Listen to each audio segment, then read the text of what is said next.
Oba! Em Casa com os Pelhatala, começando mais um programa diretamente aqui do Estúdio Vida Moderna, onde eu convido a todos vocês a estarem aqui com a gente, porque aqui é incrível. Nós temos 2 salas, uma menor, outra maior, e sempre vale a pena você vir divulgar o seu trabalho aqui. Quero também convidar você, de repente, se quiser divulgar o seu trabalho aqui comigo, em Casa com os Pelhatala, será um grande prazer receber você também aqui. E é só entrar no 11 98376 5514 e vir com a gente até aqui. Gente, que delícia que é estar com pessoas da nossa tribo, do nosso convívio de uma vida.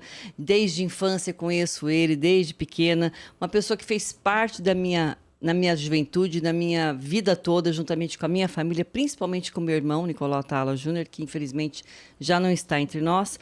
Mas soube que o Molina estava aqui em São Paulo, ele sempre dá um alôzinho, eu falei, você não vai escapar dessa vez, você vai gravar comigo o meu programa. E aqui está ele, então, só para dizer para vocês um pouquinho, gente, ele se chama Dr. Pedro Henrique Molina, ele é pediatra e também médico do trabalho. Então, seja muito bem-vindo, Molina, que prazer te receber aqui no estúdio, viu? Bom dia, querida Cibele, bom dia a todos os nossos colegas, amigos que estão pelas redes sociais e a equipe técnica, muito bacana aqui desse estúdio, bonito aqui em Moema, né? Verdade. Recebi o convite ontem, movido pelo sentimento de gratidão, não podia recusar. Com Até certeza. brinquei para Cibele. Cibele, você vai para Roma e não vê o Papa, é a mesma coisa que ir para São Paulo e não ver a Cibele, né? Independente do programa, eu tenho um carinho muito grande por você, pela sua mãe, seu pai falecido, e o seu irmão, que era da minha época, da minha turma, lá de Tupã. Verdade. Então, eu vim bater um papinho com você,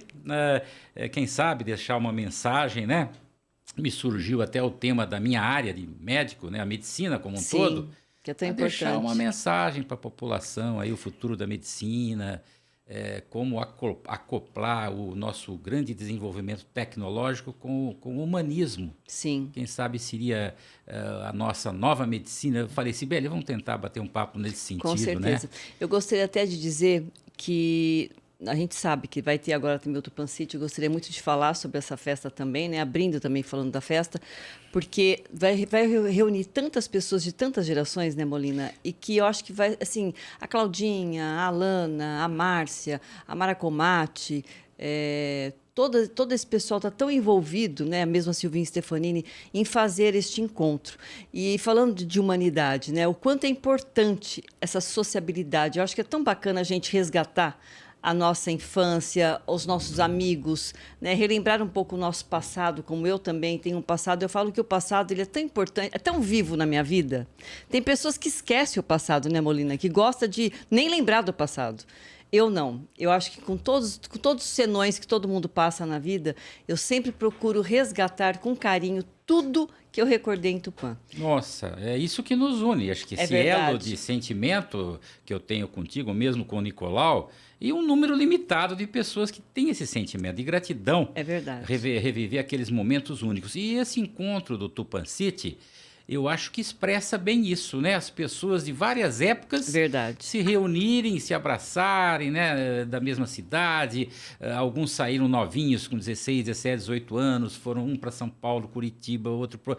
E, de repente, um reencontro, né? E pela nossa história aqui dos registros desses encontros, o primeiro foi em São Paulo, em 2003, que eu não pude vir. Com o Zé Mário, que foi maravilhoso. Eu fui em outros, em 2012. Teve também do João Carlos, 2017, também um querido. Do João Carlos, que foi um grande encontro lá no Bistrô, né? Dom, né? Bistrô, em Marília. Que, aliás, ele tem o dom também da culinária. É fantástico, Ele né? tem, e nesses anos todos, ele acolheu muita gente, muitas pessoas. E o João Carlos está de parabéns pelas postagens que ele faz no Tupã City, no grupo, né? Um cara que animou bastante. Acho que isso é muito importante. Porque a essência de você estar lá jantando naquele dia é criada antes, pelos elos espirituais, pelo carinho, o reencontro, né? Verdade. Você viu lá, olha, eu não te vejo faz 30 anos, que nem o prefeito de Prudente. É uma delícia. O prefeito de Prudente, o Miltinho, ele jogava no meu time. É verdade, um querido também. Hoje ele é prefeito lá e de repente a gente se reencontrou. Ele falou, Molina, vem aqui tomar um café aqui. Muito bacana.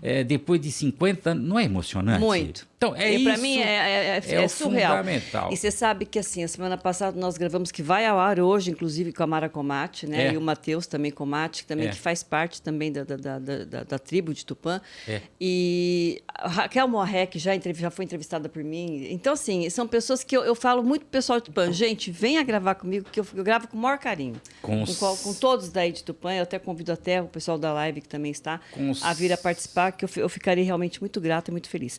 Mas só concluindo essa do Tupã City, né, que a gente deseja um sucesso e será. Certeza, dia 27 de setembro, lá no Célimo, né? Sim. Eu até fiz um comunicado no grupo que eu não vou estar no Brasil, já tinha comprado um pacote para Portugal, né? Felizmente, porque eu vou conhecer um país. Claro. E infelizmente de não estar presente com vocês. Mas na próxima estará. Com certeza, e eu parabenizo a todos os organizadores aí desse evento, tá? Muito bom. Gente, então vamos começar o nosso bate-papo. Molina, fala um pouquinho das suas experiências assim. Você já se formou já faz alguns anos. Exato. E naquela época, a medicina ela tinha um outro olhar.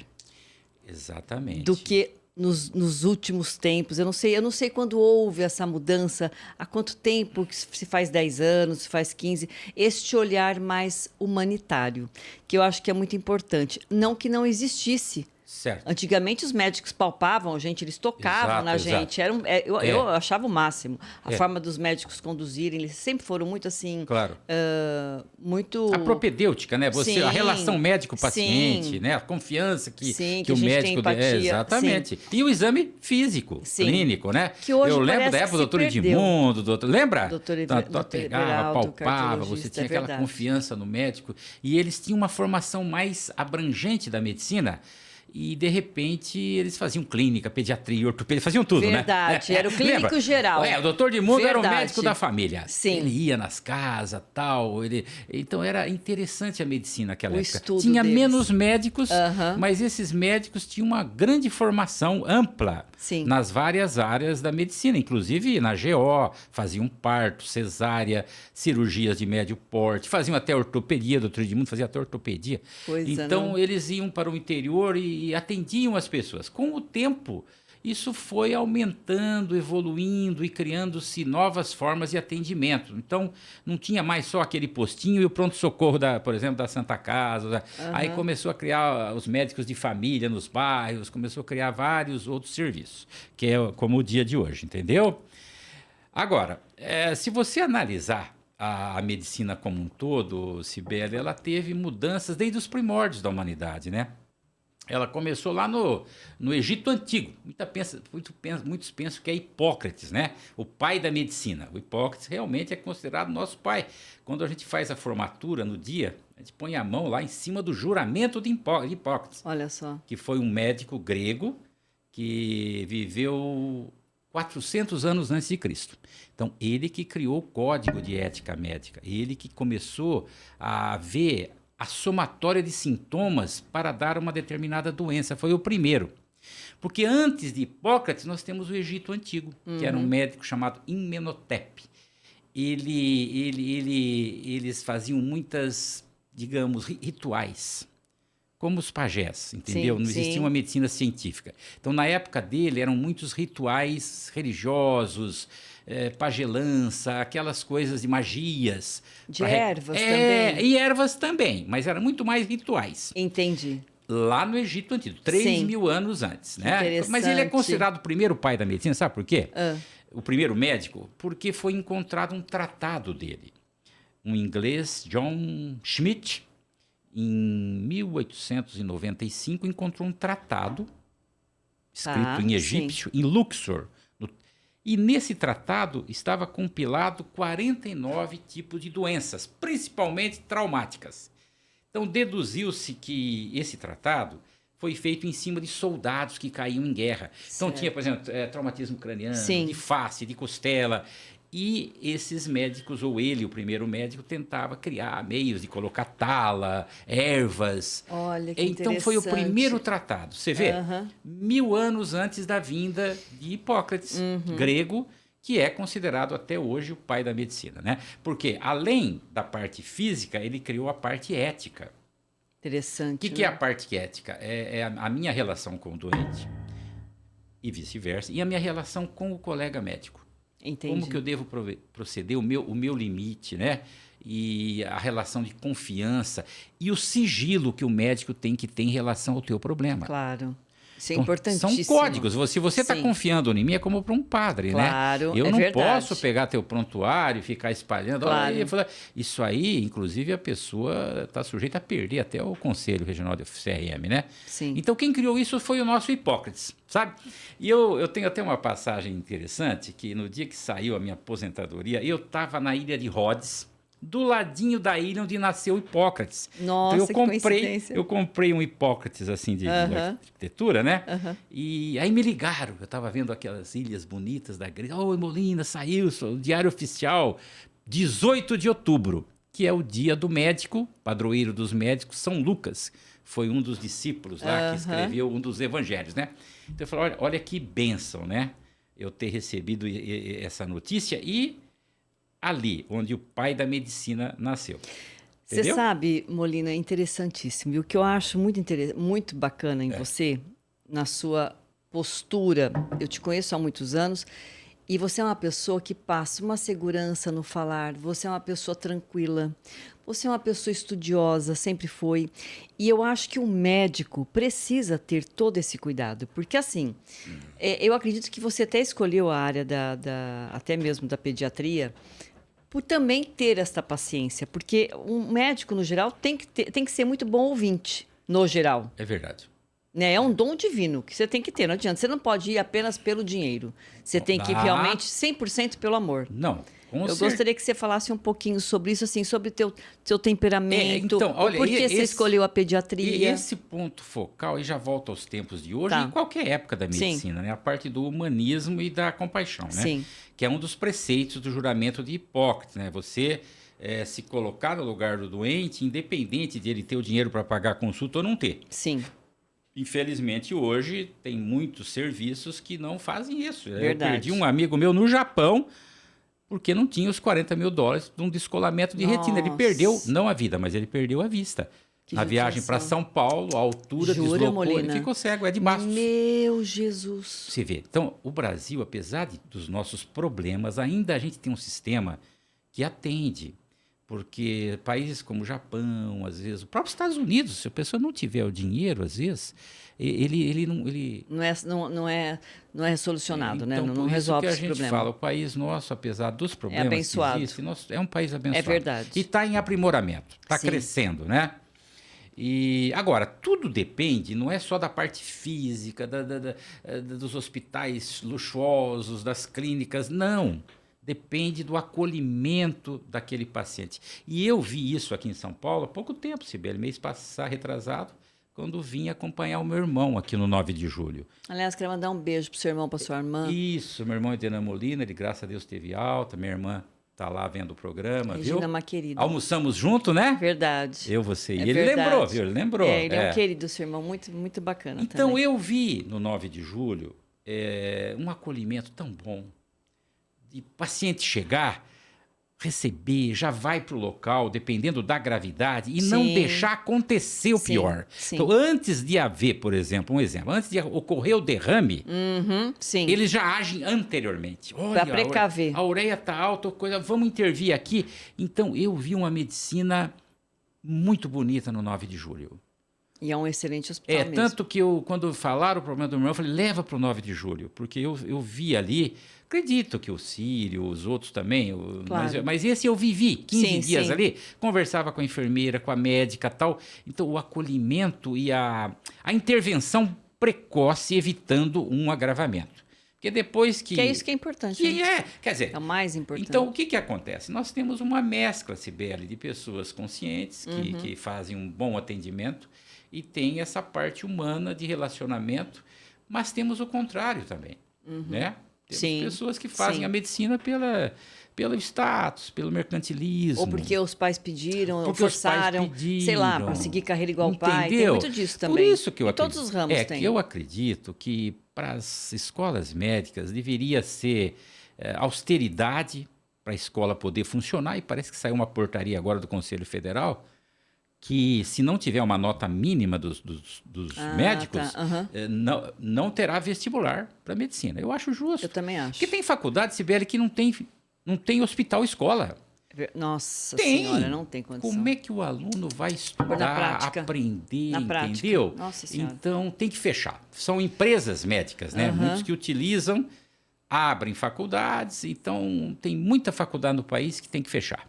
Essa é uma verdade. Por quê? Porque são profissionais que vão ser colocados no mercado e vão atender a gente, seus filhos, não é verdade? Claro. Então, acho que é de muita responsabilidade. Você está mexendo com a vida da pessoa. E outra, somado a isso que você perguntou, é incluir no currículo a cadeira de humanismo, de acolhimento, né? Porque o estudante, ele está lá, ele quer aprender anatomia, fisiologia, ele quer aprender a receitar, mas ele não aprende, como é que fala o Adib Jatene?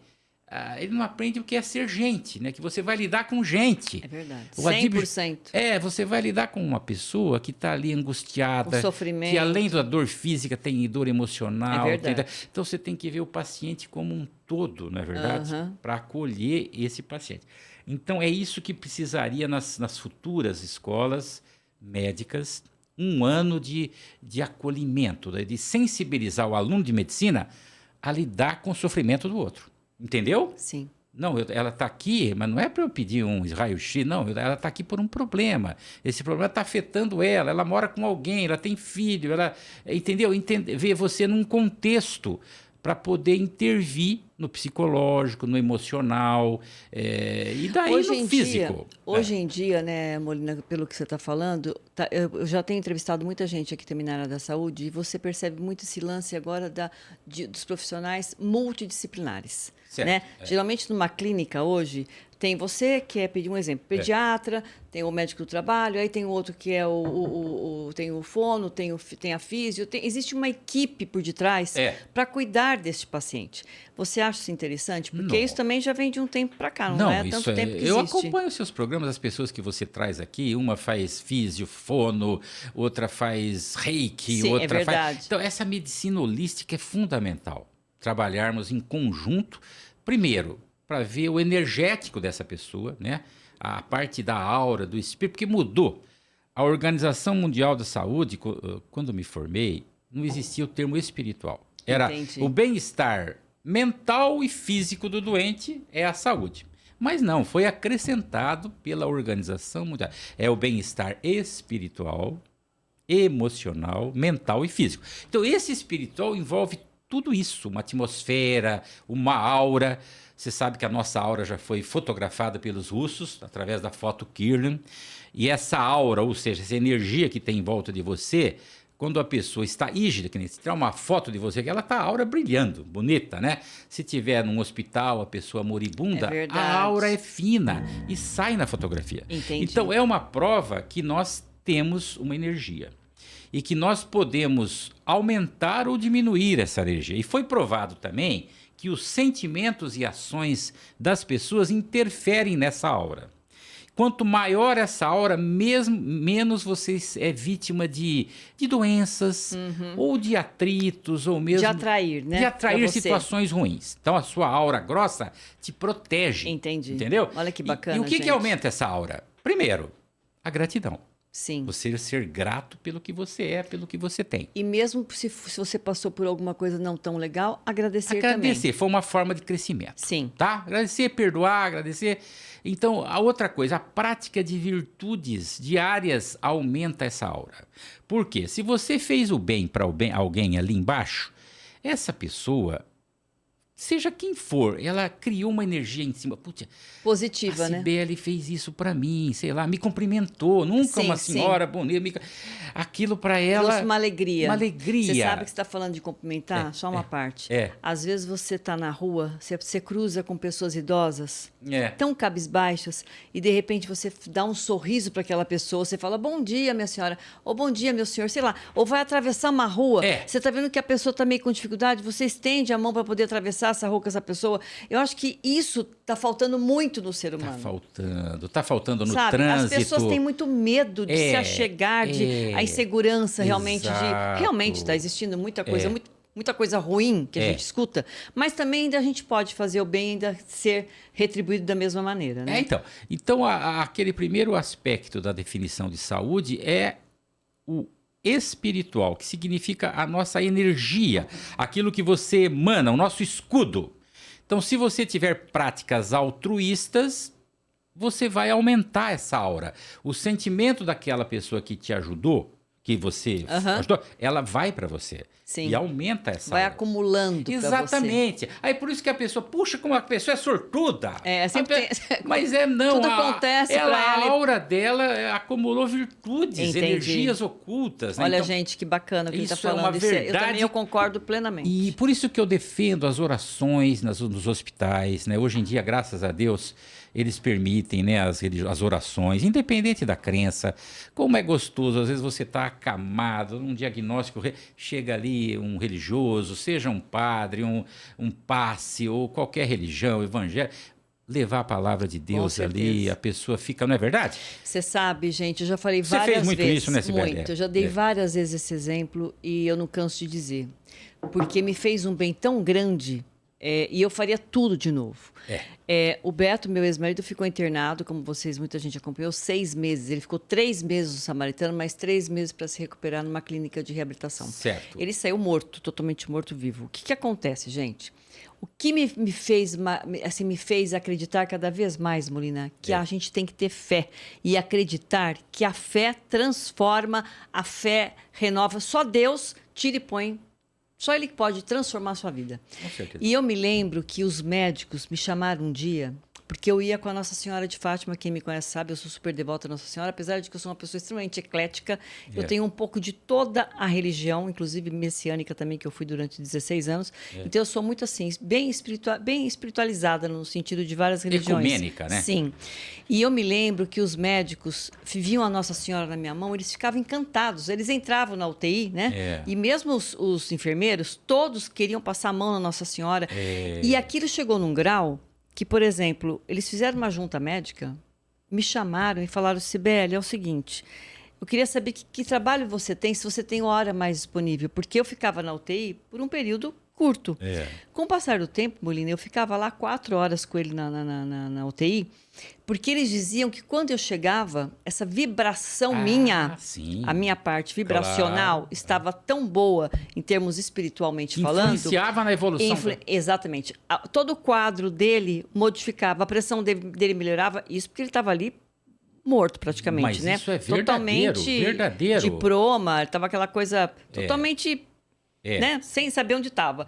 Mas que impressionante foi eu ter tido esta oportunidade. E existe verdadeiramente estudos científicos na USP, na Universidade de Harvard, também na Inglaterra, de grupos assim, que eles fazem grupos de estudos de pessoas com as mesmas patologias, com oração e sem oração. Exatamente. E aí o que acontece? Foi feito um com o Jorei.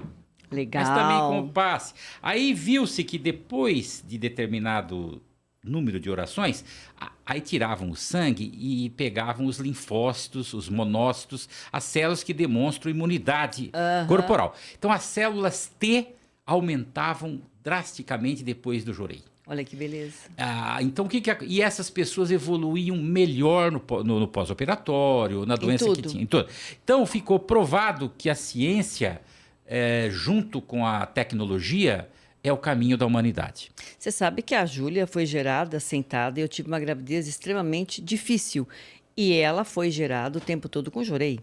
Eu era messiânica nessa época. Que bacana. E eu recebia Jorei todos os dias. Que bacana. E realmente Jorei também tem o dom da cura. É impressionante. Assim, a Júlia nasceu uma criança não prematura, hein? Ela nasceu uma criança com 38 semanas e nasceu totalmente perfeita, com toda a evolução certinha, porém pequena, porque ela foi gerada sentada no meio dos meus miomas. Olha, eu tinha muito mioma. Olha aí, né? Tá vendo? E tive que fazer cerclagem, foi uma gravidez bem de risco. Mas você veja, quando você é acompanhado pelo lado espiritual, nossa, importante. A coisa muda, gente. Muda. Não Olha, adianta você achar que só é só material, não. Nós somos um todo. Um exemplo, por exemplo, a gestante engravidou. Ela vai ter o nenê. Ela já tem que começar a preparar mentalmente para ela oferecer o leite materno, porque dependendo da postura dela, vai ter a lactação ou não. Muitas mães têm preconceito, né, ainda do aleitamento materno, Sim. mas é a melhor bênção que Deus deu, o leite materno. Mas eu, por exemplo, não pude amamentar. Eu sofria porque eu tomei muito medicamento. Ah, não. E aí eu tive que tomar remédio para inibir o útero, enfim, para não deixar ter contração. Eu não tinha leite, Molina. Ah, entendi. E eu sofria feito uma doida. Não, porque eu queria, porque toda mãe, toda mulher quer amamentar seu filho. Raramente você vê uma pessoa que não quer amamentar. Claro, claro. E eu fiquei muito triste nessa época, mas acontece também. Então, por exemplo, se tiver essa postura, o médico não teria permissão de tirar uma vida. O médico ele tem que salvar vidas. Claro. Então, é por isso que eu, não só religiosamente, não, mas como médico, vi muitos vídeos sobre o tema e eu não aprovo em hipótese alguma o aborto. Então, o médico, se ele tiver consciência, ele nunca vai fazer o aborto. Mesmo que a criança dentro do útero tenha algum problema, mas vai nascer com má formação no coração, vamos tirar. Não. Aí que está uma coisa que a medicina moderna está começando a mudar, é isso. É saber que nós temos uma causa e efeito. Claro. Que nós temos, com o tempo a ciência vai descobrir que nós não somos só matéria, nós temos um espírito que Deus deu. E cada um tem uma missão aqui na Terra. Sim. Né? Uns nascem com o corpo físico extremamente perfeito, vão morrer com 100 anos, outros morrem na maternidade. Verdade. Outros nem chegam, né? Outros nem chegam ali. No útero. Já. Outros são afetados, às vezes, pela rubéola, toxoplasmose, nascem com malformações. Tem que ter uma explicação, somos né? nós para tirar uma criança que tem que cumprir aquele período, mesmo que ela tenha problema no coraçãozinho. E hoje a ciência tem mecanismos muito importantes de intervir até dentro do útero, com acompanhamento do pré-natal, do obstetra, o pediatra e o neonatologista. Hoje tem meios diagnósticos de ultrassom que você detecta, por exemplo, uma cardiopatia congênita e consegue intervir lá dentro. Olha que coisa. O bebezinho nasce bem. Que beleza. Então, a medicina tem que começar a mudar daí. Sim. Na concepção do que é o ser humano. Falta 2 minutinhos, tá? 2 minutinhos. Você vê como uma delícia. Mas, assim, e você é tão gostoso para conversar, porque você é tão inteligente, você passa tanta coisa boa. O enfoque, assim, da mudança que deve haver. Sim. A sensibilidade que o profissional ou o serviço médico tem, que nem um exemplo. Pintor meu foi trabalhar comigo essa semana, ele chegou para fazer Eu olhei ele e falei, não, o Alessandro, totalmente inchado. Coitado. Falei, não. Peguei ele, levei na Santa Casa, tá na UTI ainda. Olha só. Todo inchado, coração. Nossa, que papel e queria seu, trabalhar. Hein? Aí, não tinha nem noção do que estava acontecendo com ele. Mas aí conversei com a médica, que é sobrinha do Jaqueto e tal, internou. Aí, a perna dele com problema vascular. Aí, outro problema. Ele é pintor, coitado, ele não pode gastar muito. Então, fizeram um orçamento de 4.500 para ele fazer um procedimento na perna. Você vê, Tupã. Então, uma sugestão, precisaria de um cirurgião vascular para a rede pública. Total. Né? Não só investir em crescimento, sério, né? tem que ter. Por quê? Para mim, até posso arrumar um dia, mas o coitado não pode, entendeu? Sim. Então, o que eu fui lá? Fiz uma carta para a doutora ontem. Doutora Carol, olha, eu sou médico, ele trabalha para mim. Manda ele para Marília, que tem vascular lá para fazer. Ele não pode pagar 4.800.